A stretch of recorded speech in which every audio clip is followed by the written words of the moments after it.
말씀은 에베소서 5장 15절에서 21절까지입니다.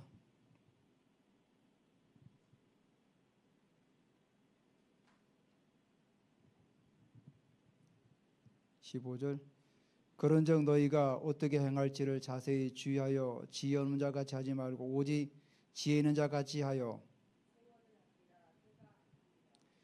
그러므로 어리석은 자가 되지 말고 오직 주의 뜻이 무엇인가 이해하라.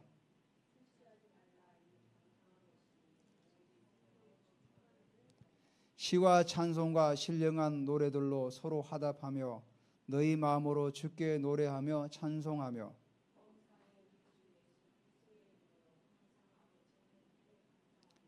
그리스도를 경외함으로 피차 복종하라. 아멘. 오늘 주의 뜻을 이해하라 제목을 가지고 우리가 같이 또 은혜를 나누기로 합니다. 우리가 지난 주간에 설국에 다녀왔는데 참 말씀을 너무 많이 은혜 받았고 정말 우리가 다음 세대를 살려야 될 이유를 붙들고 오게 되었습니다. 우리가 이 받은 은혜를 가지고 계속해서 우리가 믿음으로 전진하시기를 주님의 이름으로 부탁드립니다. 오늘 우리가 주의 뜻을 이해하기 위해서는 먼저 첫 번째로 세월을 아끼라 이렇게 말씀하고 있습니다. 16절에 나오죠. 세월을 아끼라 때가 악하니라.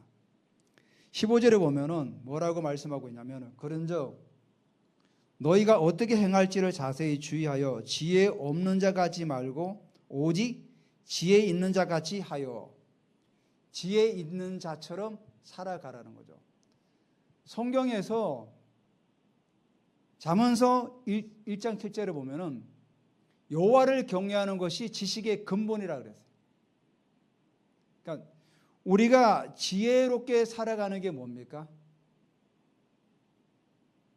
남들처럼 불이익을 안 당하고 손해를 안 보고 살아가는 게 지혜로운 삶. 그것도 지혜로울 수도 있겠지만은 정말로 지혜로운 삶은 여호와를 경외하는 삶이죠.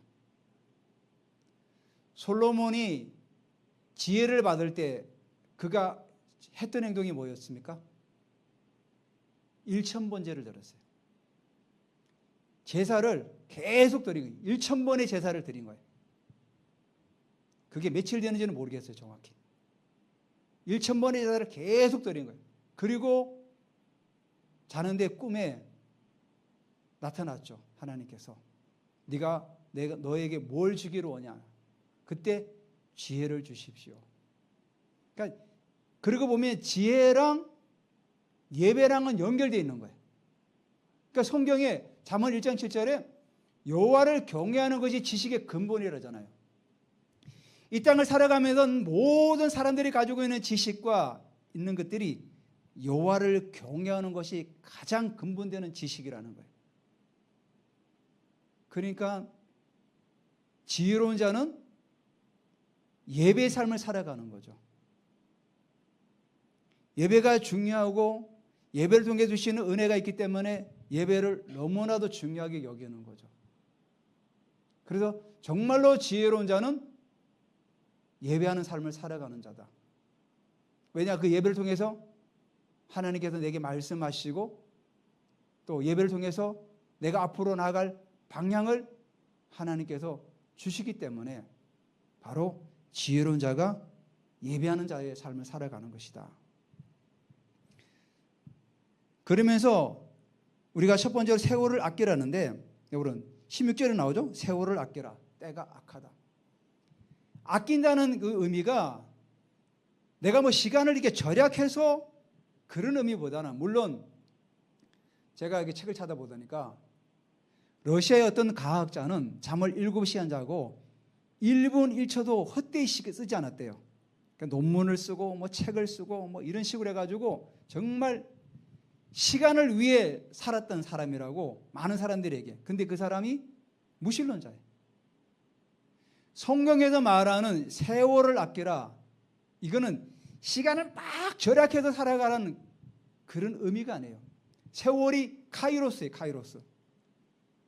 아끼라가 엑사고라죠.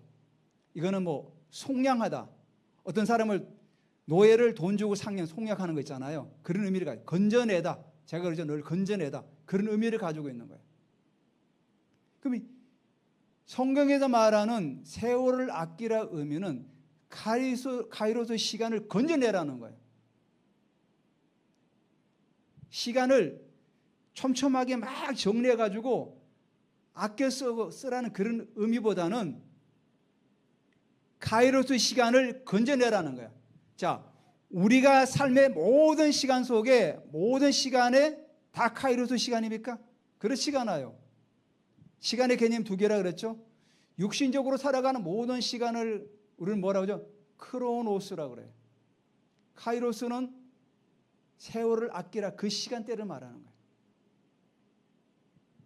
자, 예수님께서 사마리아 성을 지나다가 한 여인을 만나죠. 우물가에서.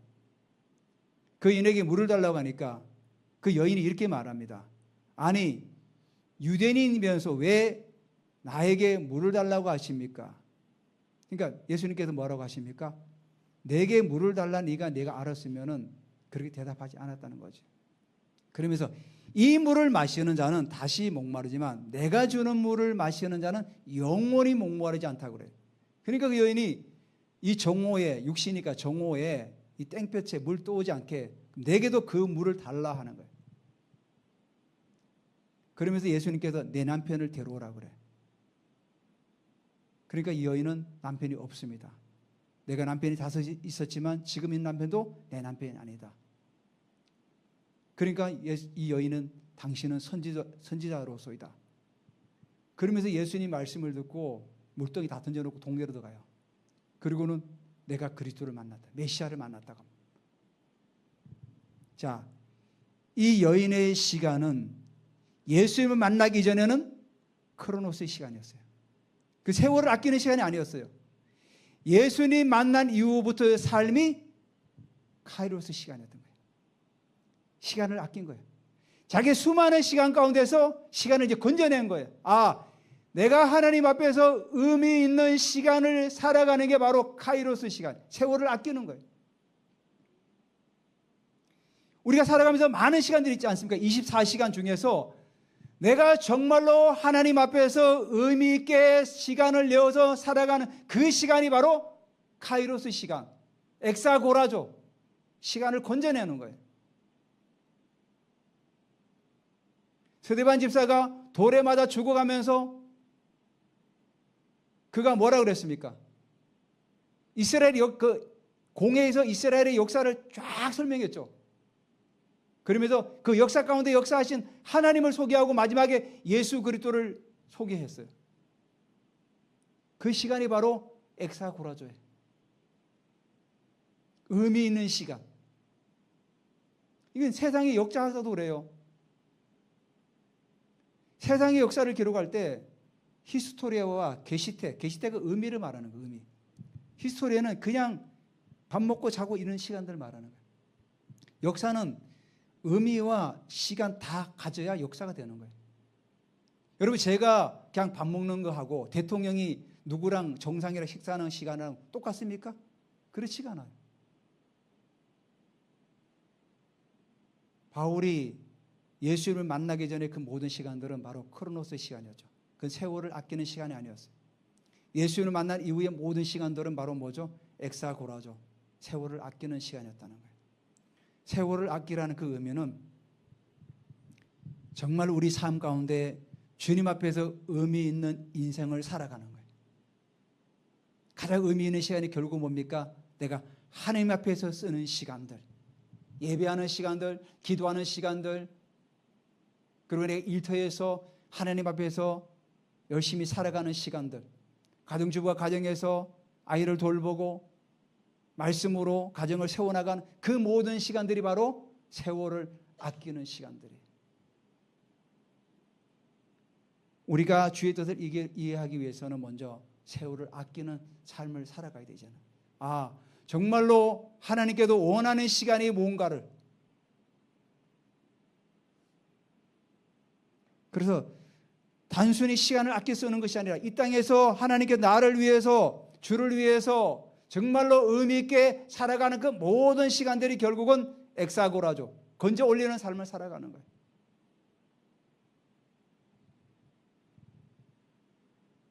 두 번째가 무엇이 주의 뜻인가? 여기 나오죠? 17절에 그러므로 어리석은 자가 되지 말고 오직 주의 뜻이 무엇인가 이해하라. 성경에서 데살로니가전서 5장 16절 18절에 뭐라 합니까? 항상 기뻐하라, 쉬지 말고 기도하라, 범사에 감사하라. 이것이 너희를 향하신 하나님의 뜻이라 그래요. 자, 그러면서 19절 20절에 뭐라고 연결되는지 아십니까? 성령을 소멸치 말며 예언을 멸시하지 말며 그랬어요. 자, 하나님께서 항상 기뻐하라, 쉬지 말고 기도하라, 범사에 감사하라. 이것이 하나님의 뜻이라고 말씀하시면 그 다음 이어서 뭐가 나와야 될 것 같아요? 너 그러니까 기도 많이 해야 돼. 항상 기뻐해야 돼. 이게 아니라 성령을 소멸하지 말며 예언을 멸시하지 말라. 이 의미는 뭡니까? 주의 뜻이 무엇인가를 우리가 분별하기 위해서는 먼저 우리가 하나님 나라 일꾼이 되어야 되는 거예요. 항상 기뻐하고 쉬지 말고 기도하고 범사에 감사하기 위해서는 우리가 어떻게 해야 됩니까? 성령을 소멸하지 말아야 되는 거예요. 여러분, 우리가 성령에 충만하지 않고는 그렇게 살아갈 수 있습니까? 없습니다.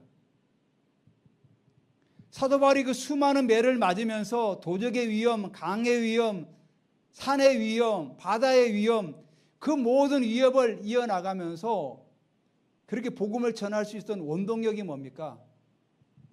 성령 하나님께서 힘 주시니까 항상 성령의 인도를 받고 성령이 소멸하지 않기 위해서 계속 깨어있었다는 거예요. 깨어있었다는 거예요.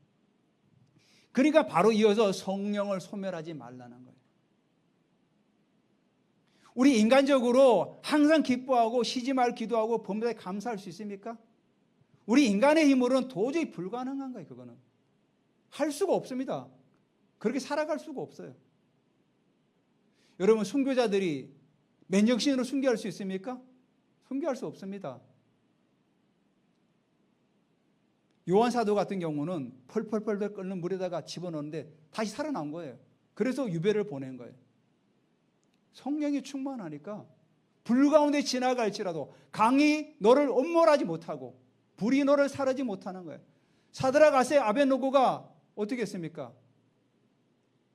그 불 가운데서도 살아나오지 않아요. 그게 성령이 충만하니까 살아가는. 그 맨정신으로 자기가 사자굴에 들어가고 풀무불에 들어가는데 어떻게 맨정신으로 우리는 왕의 진미를 먹지 않겠습니까? 이렇게 말할 수 있겠습니까? 그러니까 우리가 성경을 볼 때 어떤 한 구절만 딱 집어내가지고 우리가 이해하면 안 돼. 성경 전체 문맥을 봐야 돼. 그러니까 이것이 하나님의 뜻이라고 말씀해서 바로 뒤이어서 성령을 소멸하지 말고 예언을 멸시하지 말고. 한국에 대단한 기도원이 있었어요. 거기에 어떤 강사분이 와가지고 예언하고 치유사역을 한다니까 하지 말라 그래. 순복음 계통의 기도원인데 신사도기 때문에 하지 말라는 거예요. 여러분, 성경의 치유와 예언은 분명히 나와 있는 거예요. 지금의 교회와 이런 기도원들이 하나님의 일하심과 역사하심을 소멸하고 있다는 거예요. 이게 무서운 거죠. 성경은 성령을 해방하는 자는 제사함을 받지 못한다고 그래요. 성경이 나와 있는 거예요. 제가 말하는 게 아니에요. 성경의 일하심을 방해하고 성령의 일하심을 무시하고 굉장히 무서운 죄라는 거예요. 그래서 우리는 하나님 나라 일꾼은 어떻게 합니까? 성령을 소멸하지 말아야 돼요. 계속 성령의 인도 가운데 살아가야 돼요. 그리고 예언도 멸시하지 말고 하나님께 주신 그 예언을 멸시하지 말라는 거예요. 계속 전진해 나가는 거예요. 제가 어저께 우리 왕사 모임을 하는 가운데 어제는 조장이, 그러니까 거기 그 팀장이 지명하는 사람이 다른 사람을 감동된 사람을 예언해 주는 거예요. 그리고 그분이 저한테 예언을 해주는데 저한테 그러는 거예요. 멈추지 마세요. 계속 전진하세요. 교회 안에서 성령의 사역을 더 풀어내십시오. 더 풀어내고 히브리서 4장 11절에 찬미의 제사를 하나님께 영광을 돌릴 때 그 영광이 풀어진다. 제가 사모하는 게 바로 그거였거든. 제가 계속 설국에서 그 얘기했지 않습니까? 영광에서 영광으로 가기를 원합니다. 그럴 때 풀어진다는 거예요.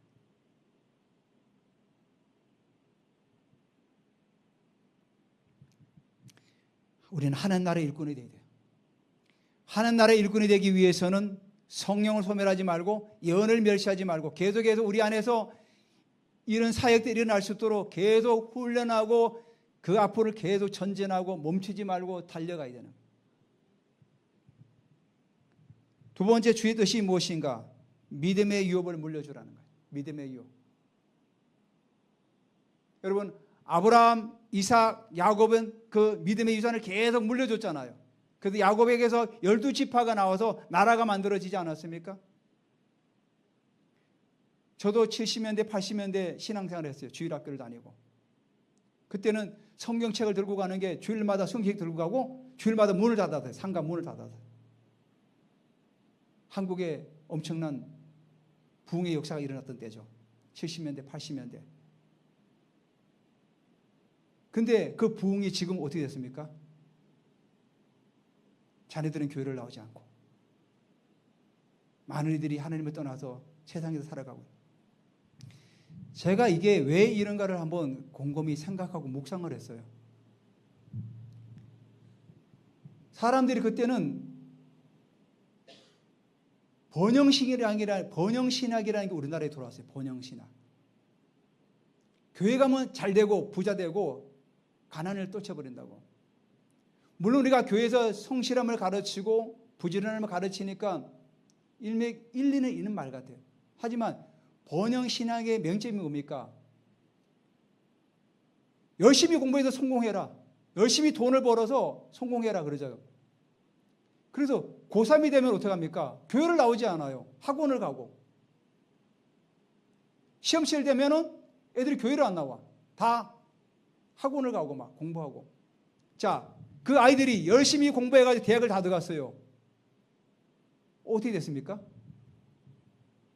세상에 나가서 성공을 했어요. 아, 이제 성공했기 때문에 더 이상 교회 갈 필요가 없는 거예요. 우리 믿음의 1세대들이 잘못 가르친 거죠. 왜 성공해야 되는지, 왜 돈을 벌어야 되는지 이유를 알려주지 않은 거야. 한마디로 7살 영역을 이해하지 못한 거죠. 그 당시만 해도 신앙생활 좋고 믿음 좋은 사람은 어떻게 합니까? 다 신학교 가라고 그래. 왜? 이게 우리나라가 아니라 헬라 철학의 영향을 받아가지고 이원론적. 세상은 악하고 교회는 선하고 육은 악하고 영은 선하고 이원론적인 사고방식 헬라 철학의 영향을 받아가지고 그렇게 가르친 거예요. 야, 교회는 선하고 세상은 악하기 때문에 계속 교회만 살아. 교회에서만 살아. 그러니까 똑똑하고 머리 좋고 공부 잘하면 다 신학교를 보내고 그러면 세상의 7살 영역의 성문 누가 앉아 있습니까? 능력 있고 실력 있는 사람 다 세상 사람들이야. 그리고 우리는 그 밑에서 일하는 종에 불과하는 거야. 세상을 너무 모르는 거죠. 그러니까 세상에 나가니까 다 그 밑에 일하다 보니까 세상 논리를 따라가야 되는 거야. 세상이 이렇게 하니까 이렇게 따라가야 되는 거고. 그러니까 믿음의 사람들이 교회에 와서만 신앙생활하고 세상에 나가면 다 성문에 앉은 그 세상 임금에게 종로로 타는 거죠. 그러니까 젊은이들 신앙이 제대로 세워지지 않으니까 어떻게 합니까? 아, 세상 이치대로 살아가야 돼. 세상의 논리대로 살아가야 돼. 그리고 세상으로 다 나가는 거죠. 이번에 오신 강사 목사님이 대만 교회를 하나 예를 들었는데 대만의 한 교회는 공부 잘하는 아이들이 치과대를 가가지고 졸업을 하고 치과를 개원했대요. 치과를 개원하니까 이제 수익이 들어올 거 아닙니까? 그러니까 그걸 가지고 교회에 헌신을 해요. 그리고 일부분을 또 따로 떼가지고 이걸 뭐 하냐면은 교회 안에서 성실하고 공부 잘하는 애들을 치대에 보내는 거야. 학비를 대줘. 그리고 졸업을 하면 치과를 또 개원해줘. 이렇게 해가지고 그 교회를 다 가고 싶어 한다는 거예요. 야, 저 교회 가면은 신앙생활도 잘하고 세상에서도 성공하는 교회야. 그러니까 일곱상 영역을 이해한 거죠. 그 자금을 따로 모아놓고 준대요. 그리고 그 나온 수익을 교회도 헌신하니까 교회는 계속해서 많은 다음 세대를 살릴 수가 있는 거예요. 자, 그 목사님이 굉장히 참 똑똑하신 거죠. 왜냐? 일곱산 영역을 이해하신 분이니까. 왜 그 청년들에게 돈을 벌어야 되는지, 왜 너희들이 나가서 성공해야 되는 이유를 알려준 거예요. 제가 전에 우크라이나의 그 썬데이 아달라자 목사님도 얘기하잖아요. 그 노숙자들 데려다가 훈련시켜서 그들이 성공하니까 교회에 있는 사람들을 또 세워가지고 이렇게 하고. 이게 바로 아둘람군에 있었던 다윗의 용사처럼 되는 거죠. 헐벗고 가난하고 돈 없고 억울한 자들이 교회에 와가지고 그들이 다 용사가 되는 거죠. 지금의 한국 교회의 구조는 그렇지가 않아요. 담임 목사만 도단하지 나머지는 다 그걸 서빙하는 자리밖에 안 돼요. 믿음의 유업을 물려줘야 되는 거예요. 우리가 다음 세대에게. 그러기 위해서는 우리가 어떻습니까? 왜 돈을 벌어야 되는지, 왜 우리가 성공해야 되는지 그 이유를 알려줘야 되는 거죠. 그래서 우리가 정치, 경제, 언론, 미디어, 예술, 스포츠, 종교, 가정 모든 영역에 믿음의 사람들을 세워서 보내야 되는 거죠. 그들이 거기서 자리를 잡을 때 다음 세대를 이끌어갈 수가 있는 거죠. 우리 사회생활 할 때 나가면 맨 땅에 헤딩하잖아요. 왜냐하면 기반이 없으니까. 교회도 마찬가지도 우리 기반이 없으니까 맨 땅에 그냥 헤딩해가지고 개척교회 하고 70년대 80년대는 맨 땅에 헤딩해도 교회가 채워졌어요. 왜냐하면 그때는 교회로 막 몰려오는 시대였기 때문에. 근데 지금 아직도 물론 이렇게 하는 교회도 있어요. 제가 알기로는. 근데 대부분은 그렇지 못하다는 거예요. 주의 뜻이 무엇인가? 우리가 일꾼이 먼저 되어가지고 믿음의 유업을 우리는 물려줘야 돼요. 세 번째로 여기 뭐라고 말씀하고 있습니까? 19절에 시와 찬송과 신령한 노래들로 서로 화답하며 너희 마음으로 주께 노래하며 찬송함. 이 말씀이 무슨 말씀입니까? 초대교회가 예배 드렸던 모습이에요. 시와 찬송과 신령한 노래. 여러분 신령한 노래가 어떤 노래인지 아십니까? 신령한 노래는 영광의 차원으로 가면 나오는 찬양이에요. 그래서 세 번째로 우리는 영광의 차원으로 올라가라. 영광의 차원으로. 영광의 차원으로 올라가기 위해서는 물론 우리가 신앙생활도 우리가 계단을 밟아 올라가잖아요. 처음에 예수 그리스도를 구주로 영접하고 또 훈련받고 준비되고 마치 군인이 훈련소에 가면 신병이 훈련받죠. 처음에 총 쏘는 것도 모르고 제식훈련도 못했는데 군대 가서 제식훈련을 하고 총 쏘는 것도 배우고 이런 배우면서 군인이 정예의 군사로 세워져 가는 것처럼 신앙도 마찬가지도 제일 먼저가 뭐죠? 믿음의 단계. 예수님을 구주로 영접해서 신앙생활하는 단계, 믿음의 단계. 그 영접하는 자, 그 이름을 믿는 자에게는 하나님의 자녀되는 권세, 자녀의 권세를 누리며 믿음의 생활하는 것. 그래서 자녀의 권세가 뭡니까? 이 땅 가운데서 내가 이 땅을 떠나도 영원한 천국이 예비되어 있고 이 땅에서 믿음의 자녀로 살아갈 수 있는 하나님께서 특권을 주셨죠. 그래서 믿음의 단계에서 사람들이 어떻게 합니까? 예수님을 마음으로 믿고 영접하고 입으로 시인하여서 하나님 자녀되는 거예요. 로마서 10장 9절 10절에 나오죠. 누구든지 주의 이름을 부른 자는 구원을 얻으리라. 근데 대부분의 사람들이 이 믿음의 단계를 벗어나지 못해요. 내가 이제 구원을 받았으니까 나 이제 천국 가면 됐어. 이제 끝났어. 그리고는 이제 교회 왔다 갔다 하는 거죠. 왜? 나는 구원받았기 때문에. 여러분, 저는 특전사를 제대했어요. 특전사 훈련이 굉장히 많아요. 일반 군대는 논산이나 훈련소에서 4주 받으면 끝이에요. 그리고 자대에서 교육 받으면서 그냥 군대 생활 하는 거예요. 특전사는 그렇지가 않아요.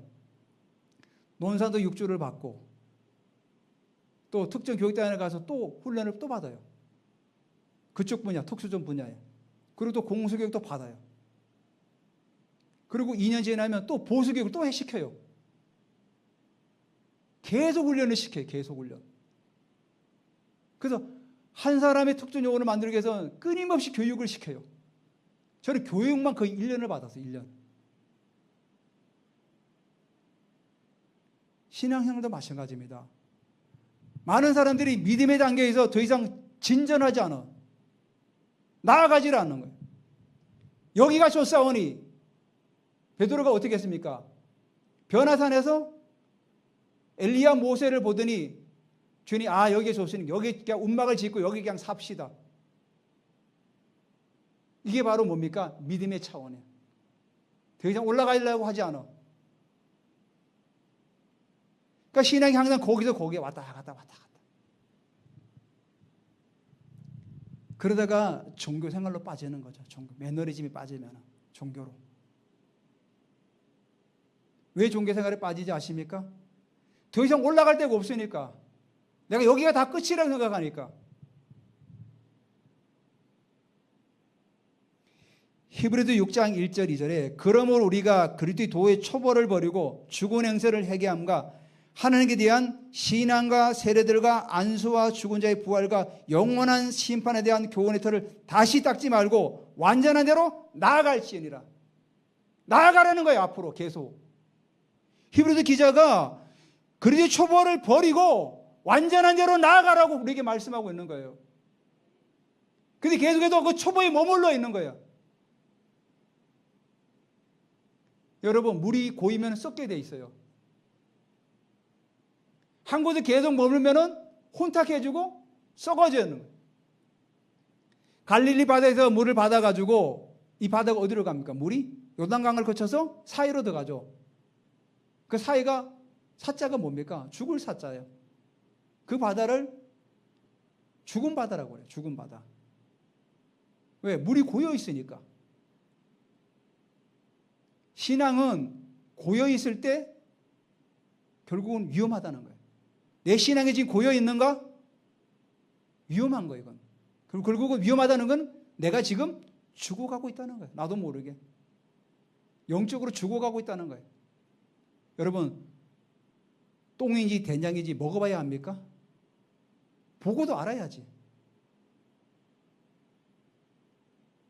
내 신앙이 지금 정체되어 있나? 한번 자기를 분별해 볼 줄 알아야 돼. 내가 지금 진보하고 있지 않다면 그건 지금 정체되어 있다는 거예요.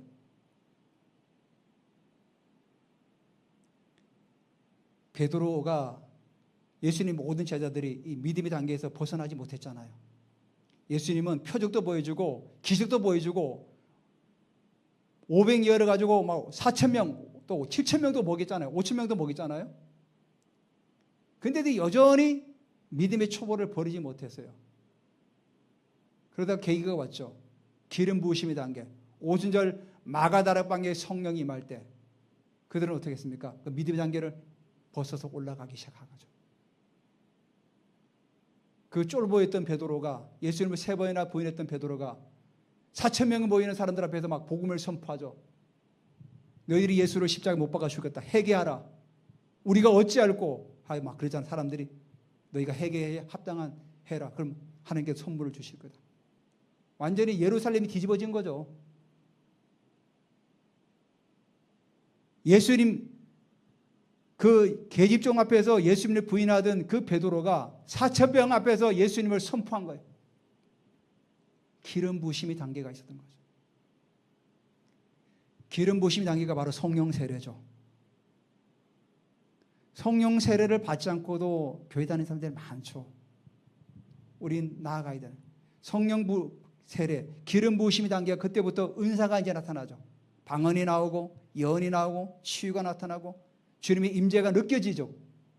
이게 기름 부으심이 단계예요. 기름 부으심이 단계일 때 예루살렘에 있던 제자들이 어떻게 했습니까? 안진병도 일으키고 빌립은 사마리아 가가지고 귀신을 쫓아내고 중풍자를 막 고쳤죠. 이게 기름 부음의 단계예요. 근데 빌립이 주의 영에 이끌려서 어디로 가죠? 강야를 지나서 에티오피아 내시를 만나죠. 이게 바로 성천의 차원, 영광에서 영광으로 나아가는 차원, 마지막이 영광의 차원으로 올라간 거예요. 여러분, 베드로가 기름 부음 단계에 있다가 어느 날 정오에 제6시에 지붕에 올라가서 기도를 해요. 기도하는 가운데 한상이 막 열려. 강주에서 막 온갖 음식들이 막 내려오죠. 잡아먹으라고. 베드로가 바로 뭐죠? 영광의 차원으로 올라간 거예요. 환상이 열리기 시작한 거죠. 그러면서 이방인에게도 복음이 증거되는 놀란 역사가 일어나죠. 바로 이게 뭐죠? 성천의 차원, 영광의 차원이 열린 거예요. 영광. 우리가 기름 부음 단계에서만 머무는 것이 아니라 더 높은 단계, 영광의 차원으로 올라가는 거예요. 바울이 자기는 3천층에 올라갔다 그랬죠. 바울이 복음을 전할 때 병든 자들이 막 치유되고 사람들이 바울의 손수건을 가지다가 그 사람 올리면 병든 자가 막 치유되었죠.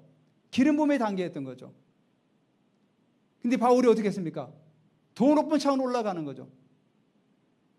3층천. 말할 수 없는 광경을 자기는 보았대요. 이런 말을 표현할 수가 없었다는 거예요.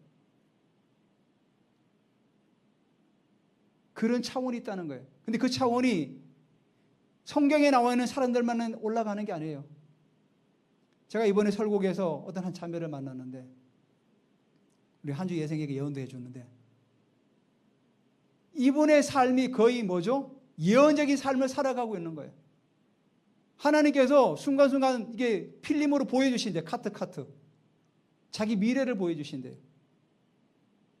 어느 날은 막 찬양 가운데 있으면 주님이 임재를 가면 온몸이 막 금가루가 막 덮이고 다이아몬드 빛처럼 막 빛나고 막 그런데요.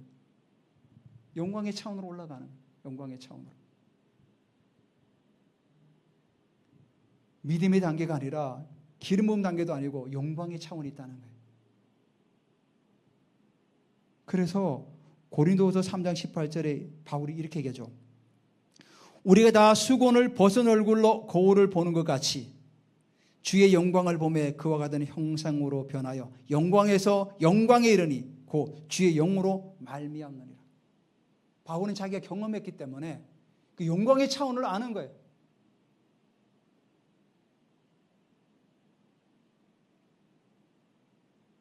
그래서 히브리서 4장 11절도 저 안식에 들어가기를 힘쓸지나 그래요. 저 안식이 어디입니까? 영광의 차원으로 가기를 힘써라.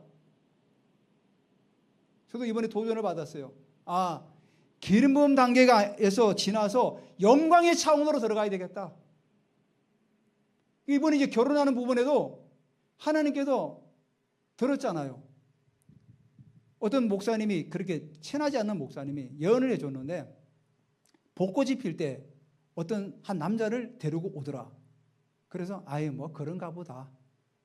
근데 가까이 지내는 이제 목사님하고 이제 이거 예언을 봤는데 벚꽃이 필 때 어떤 한 남자가 온다.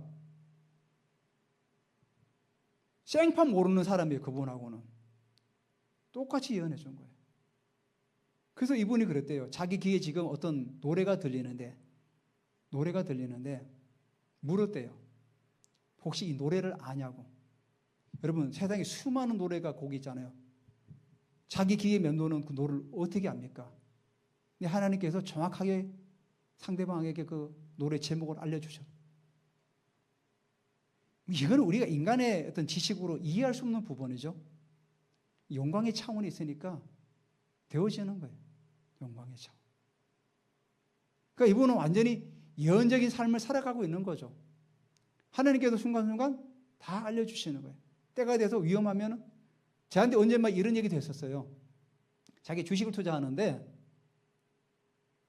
뭔가 계속 주님께서 주식을 다 이게 정리하라는 자꾸 어떤 그런 감동이 오더래요.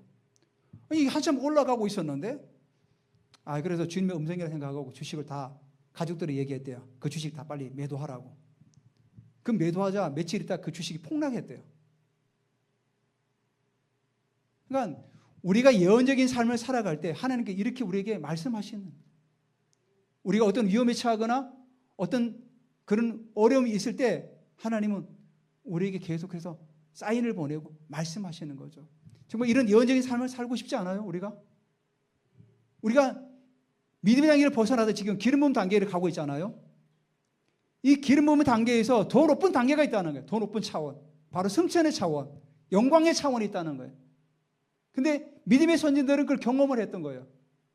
베드로도 경험했고, 빌립도 경험했고, 바울도 경험했고, 1세기 때 믿음의 사람이 다 경험한 거죠. 근데 제가 말씀드렸듯이 313년에 콘텐데제가 기독교를 공인하면서 초대기의 아름다운 그런 모든 믿음의 유업들이 다 끊어져 버렸던 거예요. 예배 때 시와, 오늘 여기 18절 나오죠. 시와 찬송과 신령한 노래들을 노래하며 서로 화답했는데 이는 그때 다 사라져 버린 거예요. 의식만 남아있고 이교도적인 그런 어떤 의식만 남아있었던 거죠. 그 우리 예배 가운데 하나님 주신 감동이 있다면 여러분 예언도 선포하세요. 환상이 보이면 환상도 얘기하고. 제가 오늘 일찍 와서 기도하는 가운데 환상이 하나 열렸는데 손에 가락지 손 3개다 금으로 이렇게 둘러주시더라고요. 그리고 위에 가운을 입히는데 금 망사로 된 그 가운을 이렇게 입히다가 제가 깼어요. 근데 그 입혀주는 사람이, 입힘을 받는 사람이 여자분이더라고요. 저는 아니었어요. 저는 보고만 있었어요. 그러니까 우리 교회 가족들한테 주시는 것 같아요. 하나님께서 우리에게 주시는 이런 은사들이 다양하고 우리를 계속해서 이 높은 단계로 가기를 원하시는 게 하나님의 뜻이라는 거죠. 주의 뜻을 이해하라 의미가 오늘 이 말씀을 통해서 우리가 항상 하나님께 감사하며 자꾸 높은 차원으로 올라가기를 애쓰고 수고하며 나아가야 된다는 사실입니다. 여러분 다 일어나세요. 네, 반주자는 반주해 주시고 우리가 오늘 말씀을 기억하면서 기도하기를 원합니다. 주님, 제가 이제는 그 기름 부음 단계에서 승천의 차원으로, 영광의 차원으로 올라가기를 원합니다. 그래서 이제부터는 내가 예언적인 삶을 살아가기를 원합니다. 세상의 얽매여 살아가는 크로노스의 시간이 아니라 카이로스의 시간 속에 살아가기를 원합니다. 이제는 내가 예언적인 삶을 살아가기입니다. 승천의 차원에서 하나님께 주시는 그 말씀을 따라서, 환상을 따라서, 그 약속을 따라서 살아가는 삶이 될 수 있도록 주님, 우리 같이 한번 손을 들고 통성으로 한번 같이 기도합니다. 할렐루야. 예, 이 시간 하나님 기름 부어주시옵소서. 더 기름 부어주시옵소서. 예, 이 시간 주님 더 기름 부어주시옵소서. 더 부어주시옵소서. 더 기름 부어주시옵소서. 더 올라갈지어다. 더 올라갈지어다. 영광의 차원 올라갈지어다. 영광의 차원 올라갈지어다. 더 올라갈지어다. 더 올라갈지어다. 예, 주님 기름 부어주시옵소서. 더 기름 부어주시옵소서. 더 올라갈지어다. 더 올라갈지어다. 예, 올라갈지어다. 우리가 기름 단계에서 영광의 차원으로, 성천의 차원으로 우리를 보좌에 앉히셨다고 말씀하셨으니 계속 올라갈지어다. 할렐루야. 예, 더 올라갈지어다. 더 올라갈지어다. 예, 기름 부어주시옵소서. 더 부어주시옵소서. 더 부어주시고 더 올라갈지어다. 더 올라갈지어다. 예, 주님 기름 부어주시옵소서. 더 올라갈지어다. 기름 부으시고 기름 부어주시옵소서. 하나님 아버지 감사드립니다. 이 시간 우리 모든 성도들에게 성천의 차원으로, 영광의 차원으로 올라가게 됨을 예수님 이름으로 선포합니다. 우리의 의지를 가지고 우리가 아버지 하나님 힘을 다하여 여호와를 사랑하듯이 목숨을 다하고 뜻을 다하여 영광의 차원으로 올라가기를 원합니다. 주님 우리를 이끌어 주시옵소서. 우리 가운데 모든 연약한 머리 예수 이름으로 회복될지어다. 하나님 아버지와 십자인들을 또 수술해서 지금 또 요양 중에 있습니다. 우리 영생 집사를 또 축복합니다. 십자인들은 속히 회복될지어다. 회복될지어다. 주님 기름 부으십니다. 기름 부으십니다. 회복될지어다. 회복될지어다. 비중것만 걱정은 예수 이름으로 떠나갈지어다. 비염도 떠나갈지어다. 모든 피곤도 예수 이름으로 떠나갈지어다. 우리에게 지혜와 지식을 더 부어주셔서 우리가 더 높은 상으로 올라가게 됨을 선포합니다. 시험을 준비하는 우리 아버지 하나님여 예성에게 예수 이름으로 명하노니 성전의 장은 올라갈지어다. 영광의 장은 올라갈지어다. 할렐루야. 주님 모든 우리 사람들에게 하나님 기름 부으시고 더 은혜를 부어주시옵소서. 예, 주님 감사드립니다. 예수님의 이름으로 기도드립니다. 아멘.